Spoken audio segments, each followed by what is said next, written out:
आपण एक group selfie घेऊया. हा अगं ये ना लवकर, ये ना. तिथे नेहमीच आहे. मी तर आली की अशीच कोपऱ्यात जाऊन बसते. तर काय उगीच आणलं तिला घडवी मेली. ए पक्का आम्ही तिला नाही, तिने आम्हाला आणलं. मला काय वाटतं माहितीये का, गौरीचं ब्रेकअप झालं असणार. काही ग असं काही झालं नाही. बोलली बोलली गौरीची बेस्ट फ्रेंड बोलली. चला चला पण एन्जॉय करूया. चला तुम्ही खेळा, मी आले गौरीला घेऊन.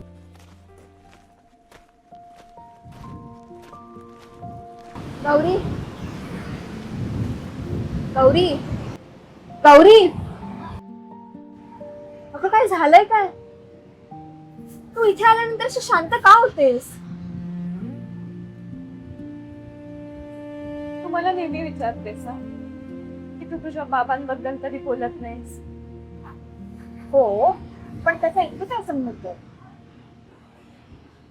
तिथेच तर माझे बाबा शेवटचे आले होते. म्हणजे मी 10 वर्षांची होती. बाबा रोजच्या सारखेच मासेमारीला जात होते. जाताना माझ्या डोक्यावरून हात फिरवून आणि म्हणाले, येताना तुझ्यासाठी खाऊ घेऊन येतो हा. मला अजूनही आठवतं. 2 दिवस मी त्यांची अगदी आतुरतेने वाट बघत होते. हिला विचारलं की आई सांगायची समुद्राला उधाण आले, त्यामुळे उशीर होत असे. येतील. पण 3ऱ्या दिवशी मात्र एक गृहस्थ आले आणि म्हणाले की बाबा याच समुद्र किनाऱ्याला लागले म्हणून. मी आणि आई जीवाच्या आकांताने धावत समुद्राकडे सुटलो. आणि इथे येऊन बघतो तर काय, समुद्राने आम्हाला बाबा तक परत दिली.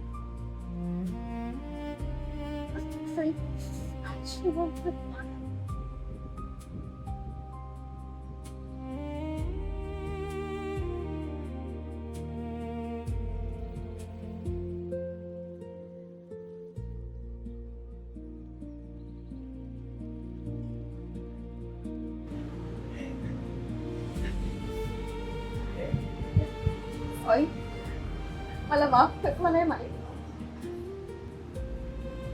तेव्हा मी सुद्धा खूप लहान होते.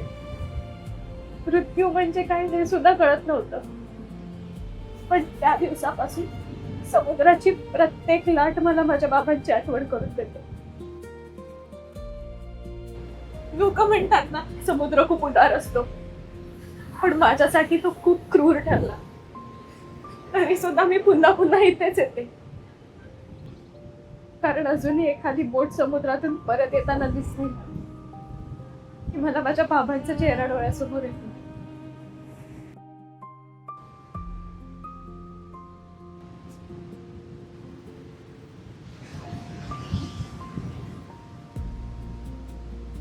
गौरी काही आठवणी ना त्या लाटांसारख्याच असतात. पुन्हा पुन्हा किनाऱ्यावर येत राहतात. खरंय.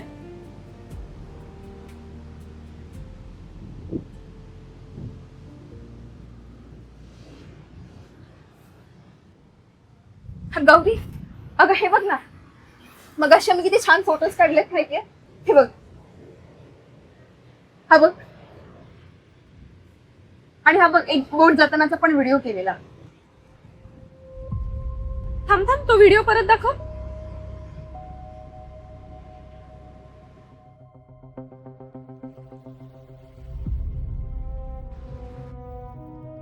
सई चल आपल्याला निघायला हवं. अगं पण कुठे? अगं तू चल. अगं पण कुठे? अगं सई चल लवकर.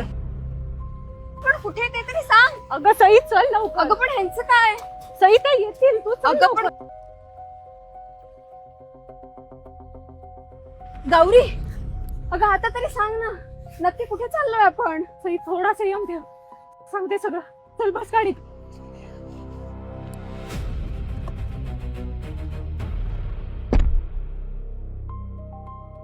गौरी अगं नक्की झालंय तरी काय? आणि तू एवढी घाबरलेली का दिसतेस? मला त्या व्हिडिओतील बोटमध्ये काहीतरी संशयास्पद दिसलंय. सई लगेच पोलिसांना कॉल कर. पोलिसांना? पण पोलिसांना कशासाठी? सई, आता वेळ नाहीये समजवायला. तू लगेच पोलिसांना कॉल कर आणि त्यांना जेटीवर बोलव. अगं पण तुम्हाला काहीच सांगत नाहीयेस. सई, माझ्यावर विश्वास ठेव. तू आधी कॉल कर बघू. ठीक आहे.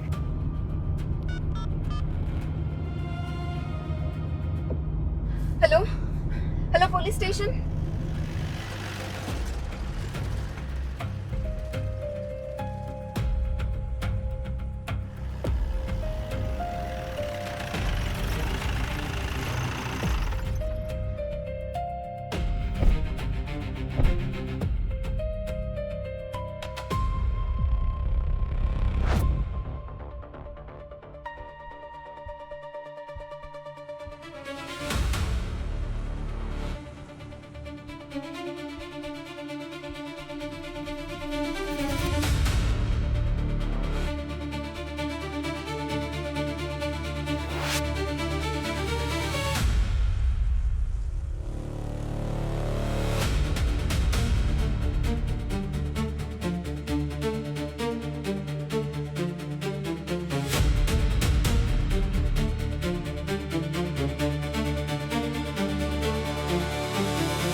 थँक्यू सर, तुम्ही अगदी वेळेत आला.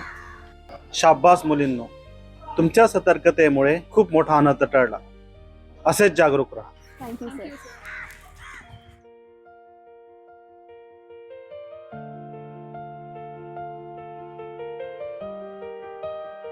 गौरी, खरंच आज तुझा खूप अभिमान वाटतोय. पण मला एक सांग, तुला कसं कळलं ती बोट आपल्याकडची नाही? कारण मी कोळ्याची मुलगी आहे. म्हणजे? मी माझ्या बाबांना एकदा विचारलं होतं. या एवढ्या मोठ्या समुद्रात तुम्ही मासे पकडायला जाता, तुम्हाला भीती नाही वाटत? काय गो चेडवा, भीती समुद्राची ना माणसांची वाटते. तो समुद्र आमका कधीच धोको देणार नाही. म्हणजे बघ, समुद्रात संशयित बोट किंवा तशीच माणसात दिसली का आपण ताबडतोब फोन करून पोलिसांना सांगायचं. पण बाबा, हो, संशयित बोट कशी ओळखायची? अगं एकदम सोप्या. नारिंगी रंगाचा पट्टो असतं ना, ही आपली बोट. आणि नारिंग सोडून खयचोय कलर असलो तर मात्र गडबड असा. आता समजलं ना मला कसं कळलं ते. आणि खरं सांगायचं तर सिंधुदुर्ग पोलीस आपल्या साथीला असताना कशाला घाबरायचं. खरंय. सलाम आहे तुला आणि आपल्या सिंधुदुर्ग पोलिसांना.